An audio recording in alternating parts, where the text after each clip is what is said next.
Va ora in onda Filo Diretto. E la linea torna ad Antonino Danna.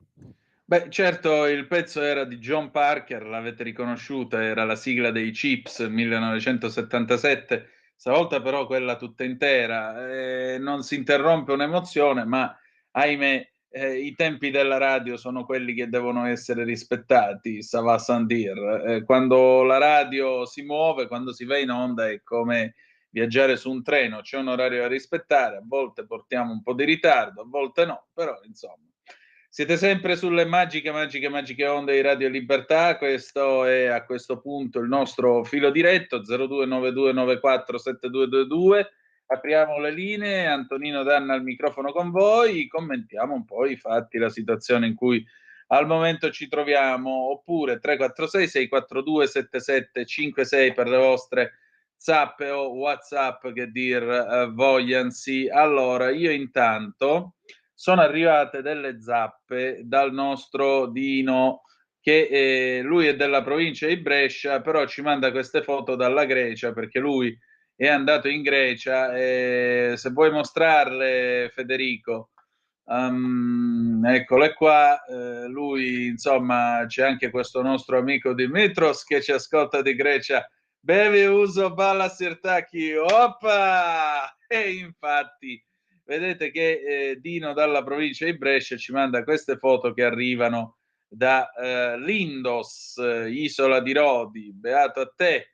Vediamo anche questo bel cespuglio. Cosa sono? Cosa saranno questi fiori? Io non sono un grande esperto di fiori. D'altronde al quiz del militare ti piacciono i fiori? No. Vuoi fare il fioraio? No.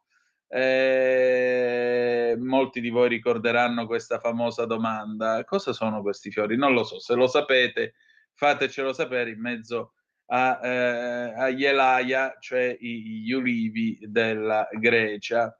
Cavolo, là è già estate, poi è anche quel periodo in cui devo rivedermi in Mediterraneo, bellissimo film.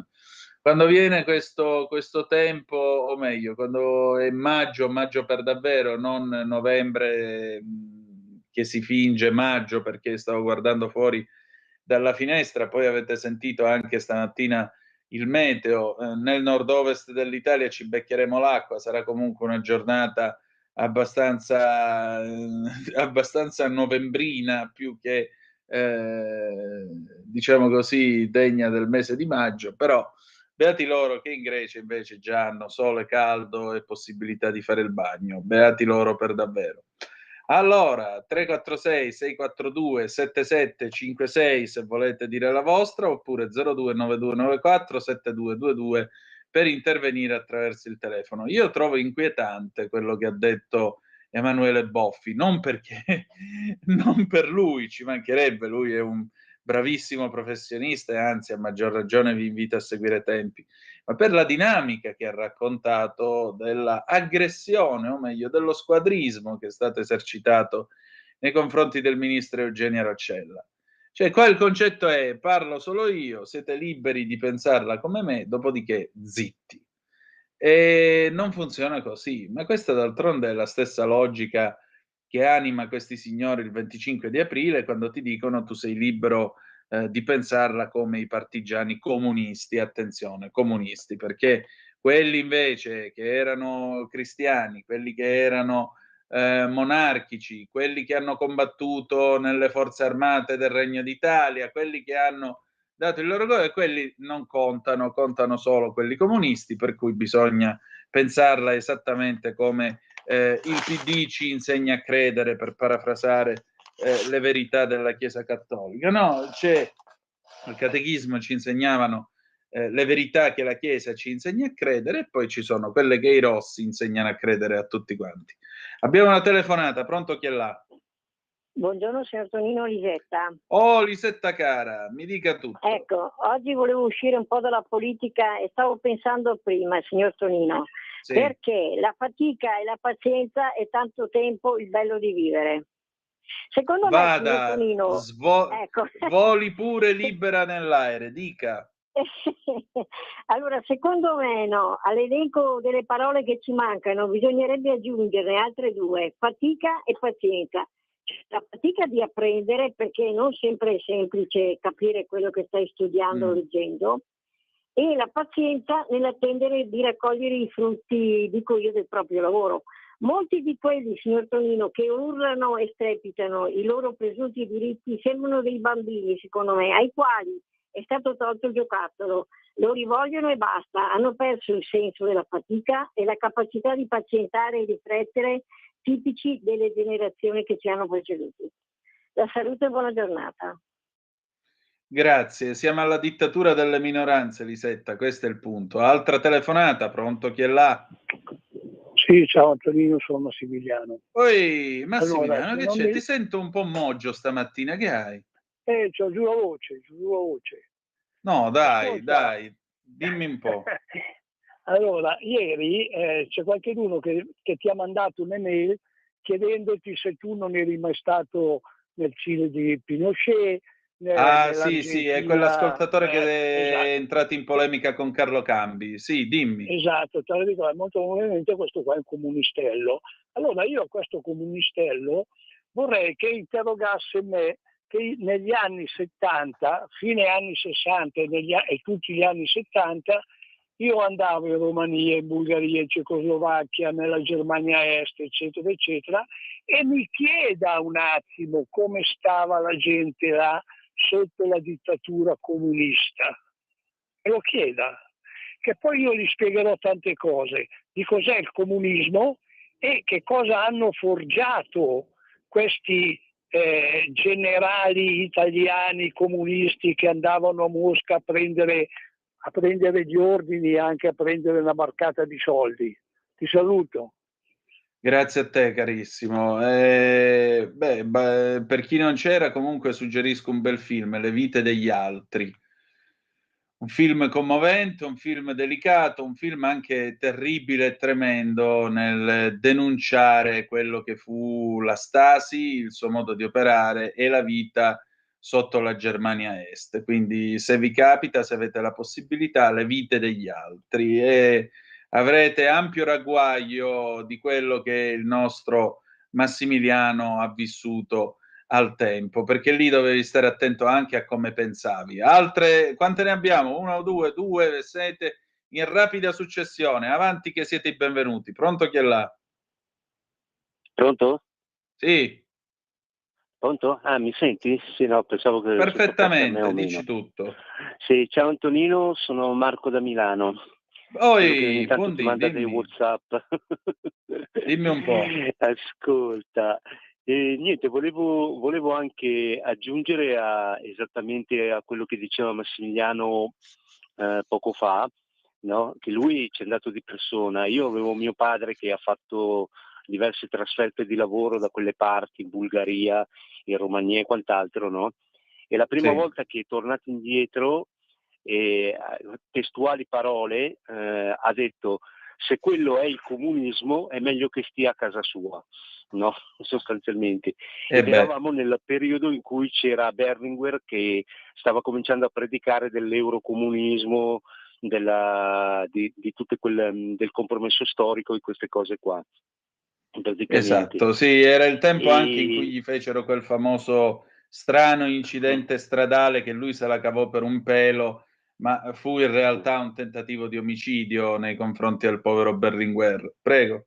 Sì, che l'unico statista di alta levatura che merita di essere ricordato da quelle parti, effettivamente. Era una degna persona, sì. E comunque appunto anche su quello che diceva prima Emanuele per quanto riguardava l'aggressione alla Rocella, no? Sì.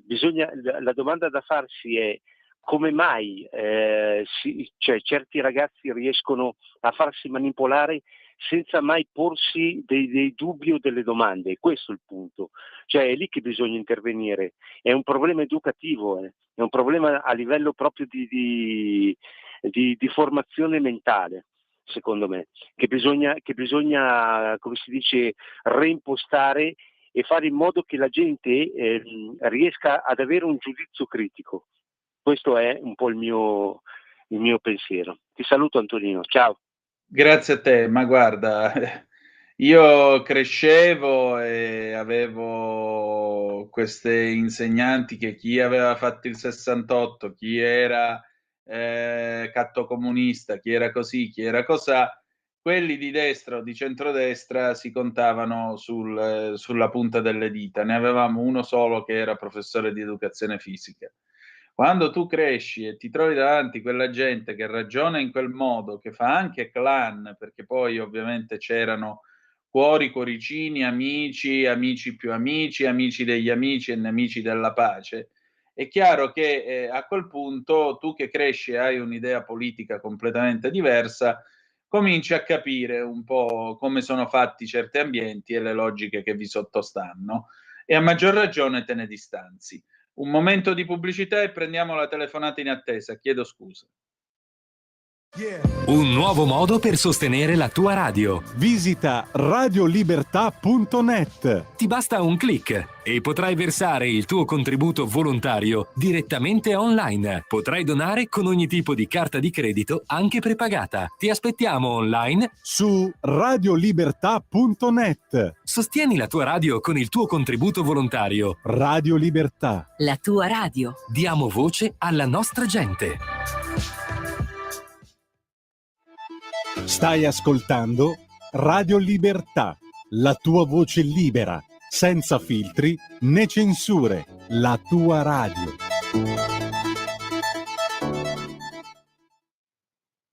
E rieccoci, siete di nuovo sulle magiche onde di Radio Libertà. Questo è sempre il nostro filo diretto. Antonino Danna al microfono con voi, ma c'è una telefonata. Pronto, chi è là? Buongiorno Antonino, sono Davis da Malaga. Lo zio Davis, allora che passa ombre in Spagna? Bene, adesso oggi c'è una bella giornata, finalmente, poi ha piovuto anche qua, ha fatto alluvioni un po' più a est, verso Almeria, ha fatto un po' di disastri anche qua, non come da noi in Emilia Romagna, però... E lì come state reagendo? Adesso sto leggendo un po', vediamo, sono ancora un po' alle prese, ma più o meno come da noi, non è che non c'è tanta differenza. Quindi diciamo ci sono quelli che polemizzano e dicono tutta colpa della CO2 e quelli che dicono... No, ma meno, molto meno. Però scusa, una delle caratteristiche dei cinegiornali del tempo di Franco era che lo ritraevano sempre mentre inaugurava Los Embalses, le dighe. Sì, com'è sto fatto? Non bastano le dighe? Le ha fatte lui. No, ma erano, ma per esempio quello vicino qua a dove abito io, che a Malaga ce n'è 3, ma quello dove abito nella zona est di Malaga era al 10% di capacità, era proprio, non si era mai visto così a livello così basso. Però non è che danno la colpa al cambiamento climatico, la siccità c'è sempre stata qua in Andalusia, è un problema tipo Sicilia, anche Sicilia 20-30 anni fa sentivo parlare di siccità, non è che nel sud della Spagna è così, poi si riempie, arriva la stagione delle piogge, l'ho visto anche all'80%, gli imbalzi sono quei contenitori, quelli grandi di contenitori d'acqua che poi forniscono soprattutto agricoltori ma anche le case. Niente, buono a sapersi. Dimmi.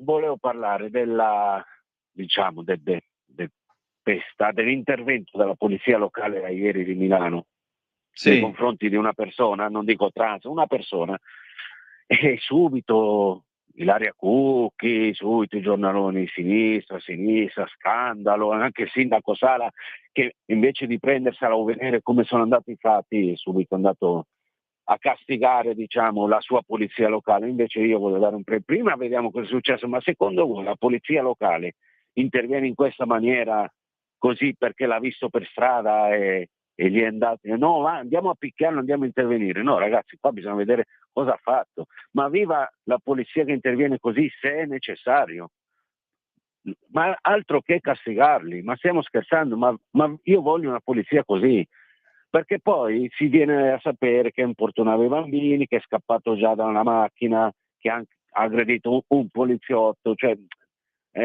qua se non cambiamo questa mentalità allora non andiamo nessuno, ci sarà sempre violenza, Iniziamo a usare mano dura, ma altro che. Qua la polizia, qua in Spagna fa così, e non gli dice niente nessuno. Anzi, qua ha sempre fatto così in Spagna, non vi dico negli Stati Uniti, lo sapete bene, lì esagerano. Però se la polizia non gli diamo questa possibilità di intervenire, allora sarà sempre un problema. Prima poi vediamo cosa ha fatto questa persona, prima di subire l'intervento di 4 poliziotti immobilizzati. Poi dotiamoli di taser a tutti e così poi non c'è bisogno di manganellate. Niente, Certo. Era questo che volevo dire. Sindaco Sala che premi e protegga la sua polizia. E poi vediamo prima di parlare che cosa ha fatto questa persona. Perché se no uno non ha neanche voglia di iscriversi, di fare il poliziotto, perché se poi per intervenire viene castigato, viene punito, e allora non lo fa. Allora cosa c'è a fare la polizia, Antonino?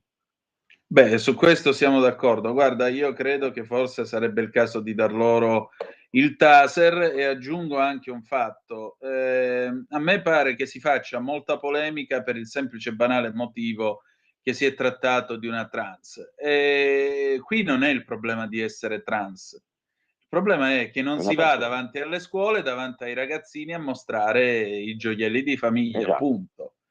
Perché se l'avessi fatto io, l'eterosessuale, patriarcale, fascista, pedofilo e qua e là. Se lo fa il trans o la trans, no, però l'hanno pestato i vigili. Ma scusa un attimo, se questo scalcia, si avventa sui vigili, uno gli ha dato 15 giorni di prognosi con un calcio soltanto, Ecco. Sbatte contro tutto e tutti, eccetera, eccetera, eccetera. Come lo plachi? Come lo fermi? Gli leggi una poesia?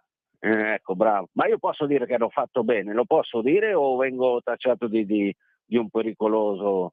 Ma io penso che tu sia libero di dirlo. Io penso che abbiano esagerato e che magari forse sarebbe il caso di passare al taser. Sì. Però, detto ciò, resta il fatto che il problema, chi se ne frega se era trans oppure no, il fatto è che non si va davanti alle scuole a mostrare i gioielli di famiglia. Punto. Bravo.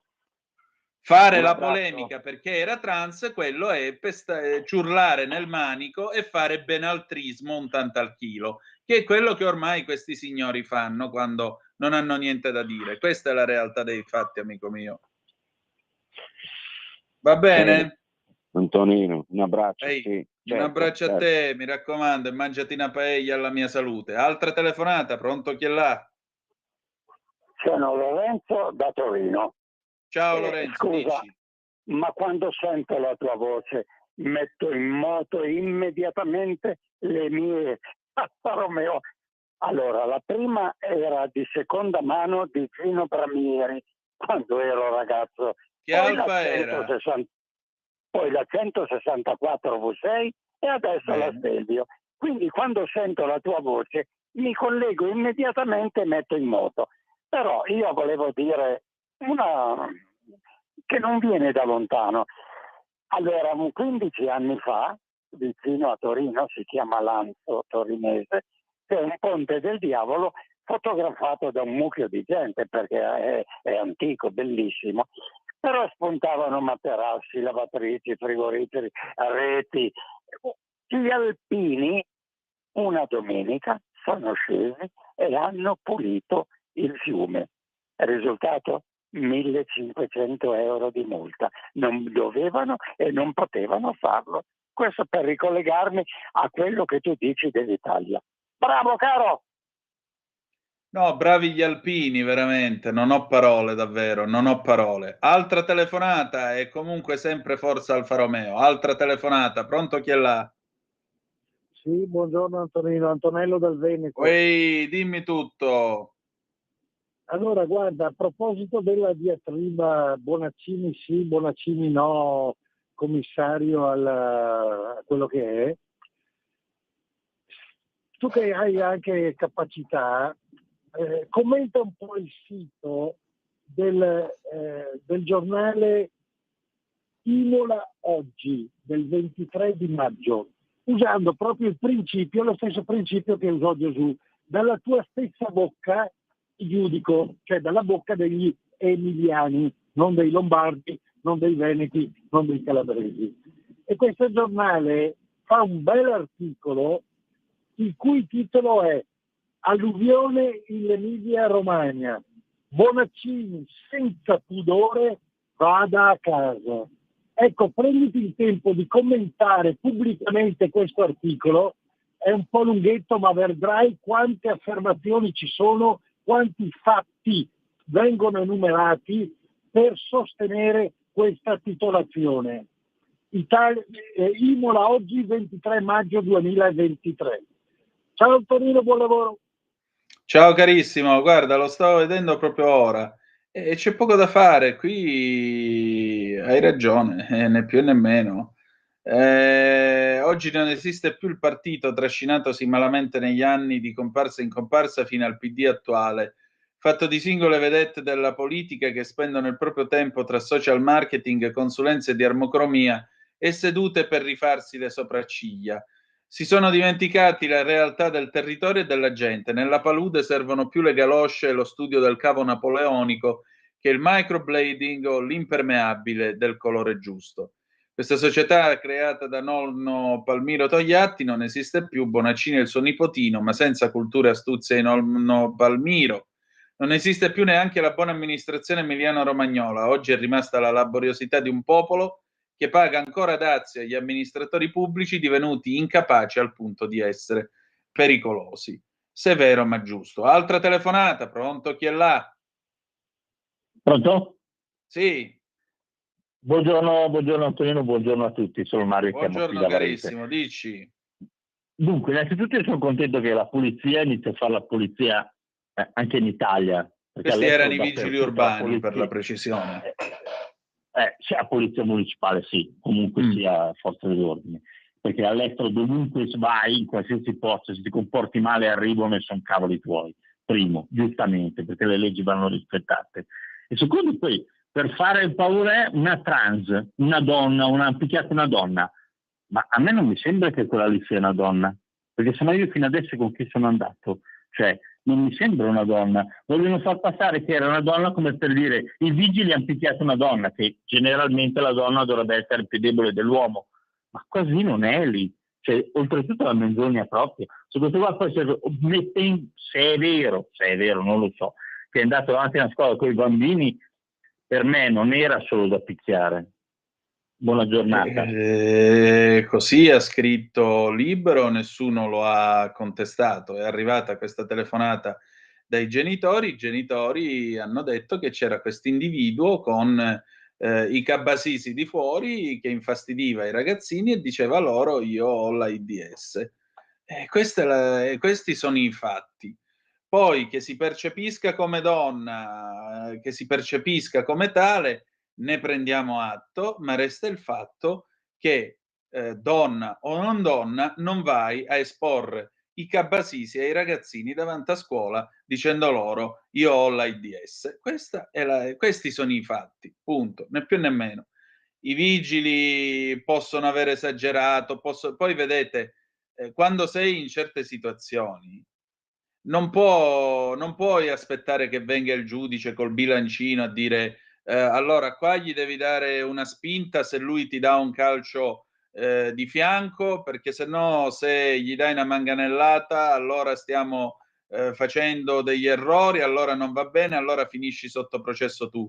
Ci sono delle situazioni nelle quali si agisce con quello che c'è e siccome evidentemente i vigili, come scriveva il collega di Libero, sono stati ultimamente addestrati più a fare gli staccamulte che la polizia urbana, naturaliter ne consegue che evidentemente non erano i soggetti, diciamo così, più adatti o più adeguati per intervenire in questa situazione. Sono intervenuti con gli strumenti che avevano, hanno dovuto comunque reagire all'azione di un tizio che ha dato completamente fuori di matto, tant'è vero che perfino il personale del 118 che è intervenuto non è stato in grado di operare. Quindi allora a quel punto che fai? Gli leggi una poesia di Alda Merini? Come fai a fermarlo?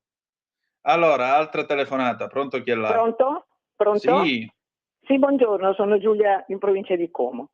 Ora io voglio dire, quelli del PD dovrebbero ulteriormente vergognarsi per i loro comportamenti che stanno causando praticamente dei disastri, cioè noi cittadini siamo vittime di tutta questa gentaglia che c'è intorno, perché bisogna rispettare loro, non i poliziotti, che permettono a questa gentaglia di sputare addosso i poliziotti, e questa è una stravergogna che è uno schifo.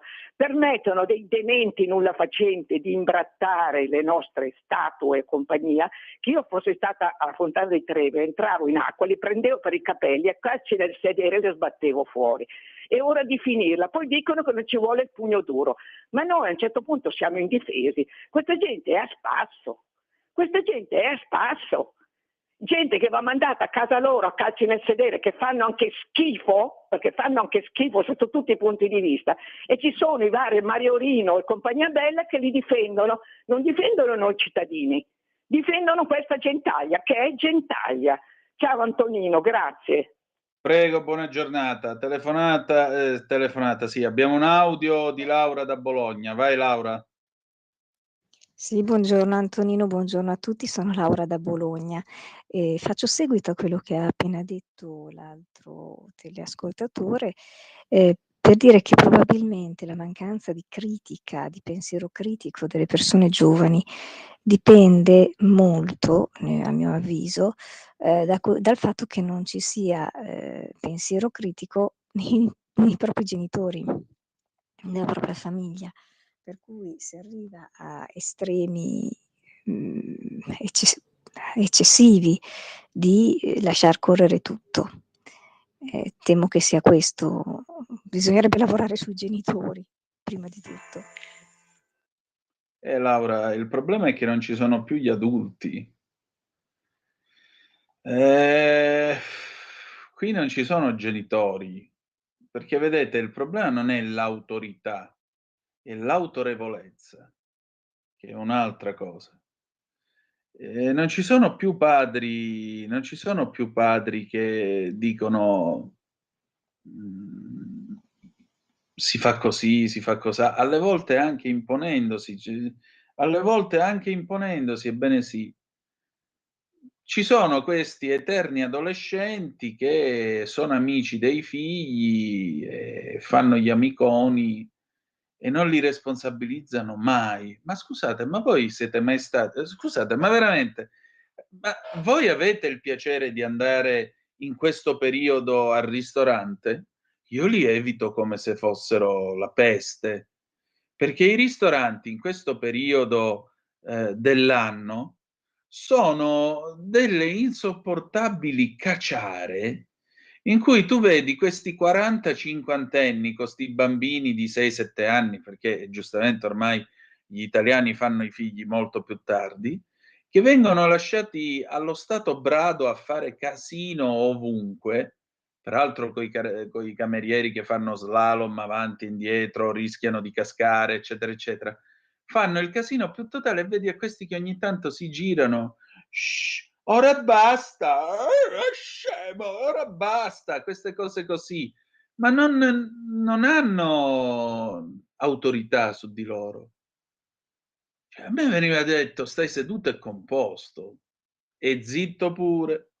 E qua invece arrivano, te li sbrancano lì, bordello, e vai. Quando tu abitui la gente a fare quello che cavolo vuole, c'è poco da dire. Ma guardate la gente che va ai colloqui di lavoro, il loro primo problema è sapere quanto c'è di ferie. Di che cosa vi lamentate? Cioè, di che cosa vi meravigliate? Ecco, questo è il punto. E ve lo dico provocatoriamente. Altra telefonata, pronto chi è là? Ciao Antonino, sono Arturo da Moncaglieri.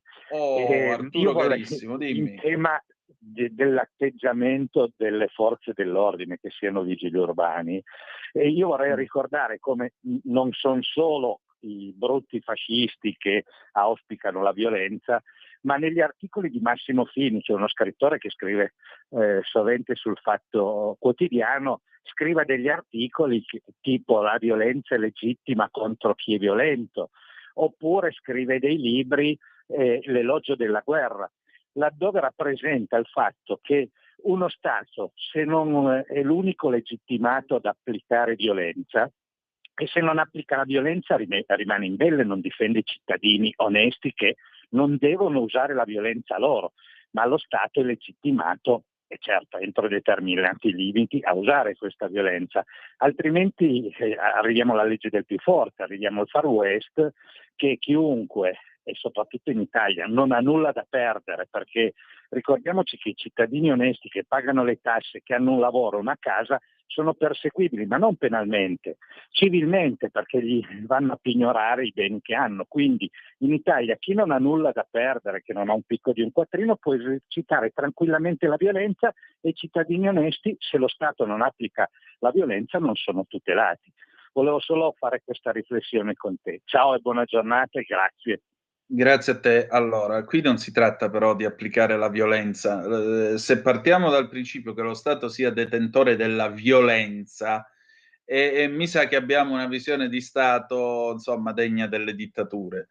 In una democrazia lo Stato è detentore della forza e della capacità di limitare la libertà altrui, inclusa anche quella di azione e movimento, che è diverso dal concetto della violenza, che è l'assalto contro qualcuno. Lo Stato non è qui per l'assalto contro qualcuno perché siamo all'occhio per occhio, dente per dente. Lo Stato è qui per garantire giustizia e soprattutto rispettare nell'ambito del patto tra i cittadini, il patto che crea il Leviatano, secondo Hobbes, cioè che cosa? La sicurezza, appunto, che non vuol dire avocare la violenza o rendere la violenza monopolio dello Stato. Lo Stato non è violento. Lo Stato è forte, non è violento. Violenti sono quelli che attentano alla sicurezza e alla pace sia dei cittadini che dello Stato. Allora, come Paolo, grande giurista romano del III secolo, insegnava, vim vi repellere licet, è lecito rispondere alla forza con la forza. Vim vi repellere licet. Ma l'azione dello Stato deve essere sempre e comunque un gradino al di sopra di chi vuole fare il cacchio che vuole nel paese, perché se no ti metti allo stesso livello, allora lo Stato stesso diventa un violento e un arbitro, e in una nazione di leggi questo non è possibile. La verità è che bisogna recuperare una certa chiarezza nell'operatività, naturalmente all'intervento delle forze dell'ordine, e soprattutto bisogna mettere in chiaro un concetto. Il concetto è, amiche e amici miei, ma non dell'avventura, che le regole si rispettano. Se fai casino, cominci a dare di matto, non ti devi meravigliare se poi gli operatori inviati dallo Stato ti scaricano addosso il taser, che peraltro non avevano voluto a Milano. Non vorrei sbagliarmi, ma il comune di Milano credo che si fosse opposto al taser quando Salvini disse adesso ci armeremo pure i vigili urbani, non lo so. Non vorrei dire una fesseria, ragazzi, per cui facciamo finta che non l'abbia detto. Comunque, non ti devi meravigliare se tu vai, mostri i cabasisi in giro e l'agente di polizia per metterti dentro la volante o il vigile urbano per metterti dentro la volante t'ammanetta e ti strattona perché tu resisti all'arresto. Lui è autorizzato in questo caso a questo eccesso di forza, o meglio a quello che apparentemente sembra un eccesso di forza. Perché? Perché se no che fa? Ti lascia libero, ti manda andare, perché se no poi ti viene il trauma che oddio, oddio, mi hanno messo le manette, che figura, signora mia, dove andrà a finire? Dai, su. Allora, altre zappe che voi avete mandato. Mamma mia, quanti siete, ragazzi. Allora, vediamo un po'. Diciamoci la verità, abbiamo un tale disordine dovuto a spacciatori, stupratori, rapinatori e assassini con coltelli o mannaie in giro, almeno a Milano e altre grandi città. A Milano addirittura il macete abbiamo visto. Da pretendere un ingaggio più muscolare come questo accaduto, ma anche nei confronti di un pazzo migrante armato e fisicamente massiccio. Insomma, ci servono metodi da film americani. Saluti Gianluca. Beh, non c'è bisogno del metodo da film americano, semplicemente gli spari una botta col taser, vedi che si calmano. Di cosa vi stupite? Il PD ha come modello Bibbiano, ancora. Hai ragione, al ristorante, proprio come dici tu, non so se ridere o piangere per come hai dipinto la scena perfettamente. Io ho un figlio che ormai ha 14 anni, ma non si è mai permesso di correre in giro nel ristorante urlando a caso, ma non si possono richiamare, altrimenti gli crei dei traumi. Raffaella, ma nessuno ha filmato niente prima del manganellaggio? Ciao Dario. Questa è una bella domanda. Etimologicamente che differenza c'è tra applicare la forza e quello che si definisce violenza? Che la violenza è un arbitrio. La forza è legittimata dalle norme dello Stato, che sono le norme che abbiamo voluto tutti noi. C'è una bella differenza. Se io ora mi alzo e ho un problema col mio vicino di casa e prendo la pistola e gli sparo in mezzo agli occhi, quella è violenza, perché io non ho la libertà di fare queste cose. Se io invece ho un problema con il vicino, vado dal giudice, il giudice lo condanna a pagarmi i danni, la condanna non è violenza, ma è forza, perché è la forza legittima dello Stato che interviene. Se no è legittimata anche la mafia. Questo è il punto. E noi non possiamo mettere la violenza, appunto, l'arbitrio, le mafie, eccetera, eccetera, a pari con la forza dello Stato, che è l'unica forza legittima. O per citare il generale Dalla Chiesa, e sono le forze che per statuto sono legittimate a servirsene. Questa è la differenza. Un'ultima telefonata, pronto chi è là? Sì, ciao Antonino, Aldo da Bergamo. Io volevo fare solo un paragone. 10 giorni fa sono stato in Ungheria, quella nazione bistrattata che è, no? Con Orban. Sì. E ho girato tutta la città per 8 giorni, anche in periferia. Allora, città pulita, tranquilla, monopattini con le targhe, i ragazzi gentili che ci siamo persi in metropolitana ci hanno indicato tutte le uscite, non c'è stato di polizia, la sera si va nei pub, si beve, si ride. Non c'è un graffiti, non c'è in giro casino, non ci sono extracomunitari. La metropolitana a mezzanotte tranquillissima, da girare con la moglie e le figlie senza nessun problema. Beh, io diciamo, se l'Ungheria è brutta è così, io vorrei che l'Italia fosse così. Perché non è vero che è uno stato di polizia, anzi, perché i ragazzi si divertono come da noi e la città tranquilla anche in periferia. Io non lo so perché là è così e qui da noi no. Boh, grazie, ciao. Perché loro, a differenza nostra, sono stati più a lungo sotto la frusta e gli è rimasto l'influsso. Esattamente come Franco, che morì e disse: io me ne vado ma lascio todo attado e bien attado, lascio tutto legato e ben legato. Ora qui lo dico per le anime pie che mi stanno ascoltando, non stiamo facendo l'apologia né del paradiso socialista né tantomeno del nazionalcattolicesimo franchista.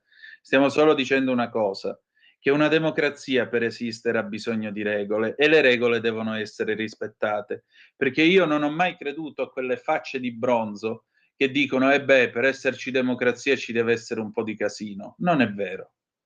La democrazia funziona se ci sono le regole. Se nella democrazia c'è un po' di casino, il casino poi genera una mala pianta che è l'anarchia.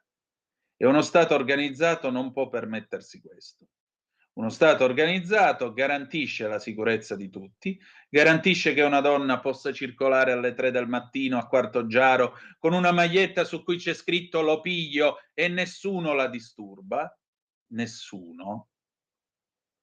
Uno Stato civile garantisce che un anziano possa andare a pigliarsi quei 4 soldi alla posta senza che nessuno lo scippi. Uno Stato civile garantisce, insomma, che non ci sia bordello e che non ci siano, per esempio, dei tizi che vanno a sporcare la fontana di Trevi, che per ripulirla ci vogliono 300.000 litri d'acqua e ti dicono l'abbiamo fatto per salvare l'ambiente. Io questa bella gente la prenderei e la manderei negli acquitrini a Conselice con le idrovore a dare una mano. Ovviamente con la vaccinazione antitetanica, tutto quello che è prescritto, visto che a Conselice le cose si stanno mettendo in una maniera, diciamo, un po' complicata.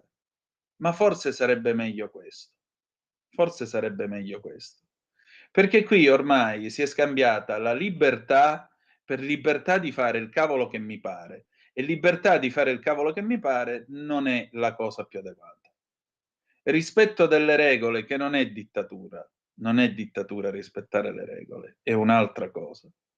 È un'altra cosa.